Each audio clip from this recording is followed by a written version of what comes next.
Paul offers his colleagues both advice and example. They will remember his example of manual labor and tirelessly preaching the gospel.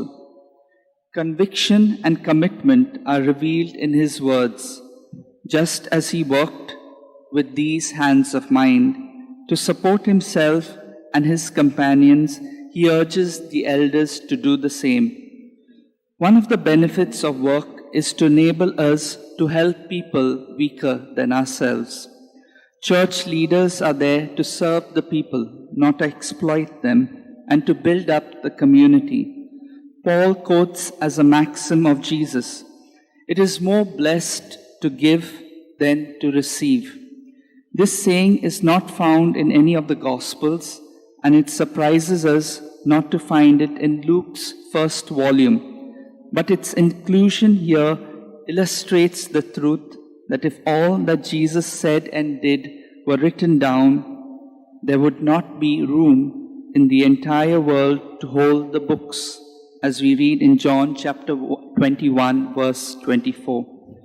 Despite all difficulties facing our church, we are encouraged to live joyfully, for Jesus intends us to share in his joy.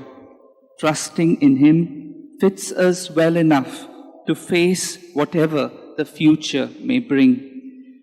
Jesus has watched over his disciples and protected them. Now his prayer on their behalf continues his loving care. His intercessory prayer is an extension of the many ways he has served them since they first began to follow him.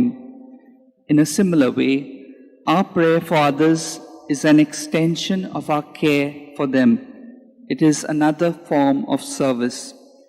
By his intercession for his disciples, Jesus teaches us the value of all intercessory prayer. Intercession for others has been at the heart of the church prayer life since the time of Jesus. Paul often mentions prayers for his churches, and he called on his people to pray for him. Both Jesus and Paul, of course, were heirs to a Jewish tradition that greatly valued this form of prayer.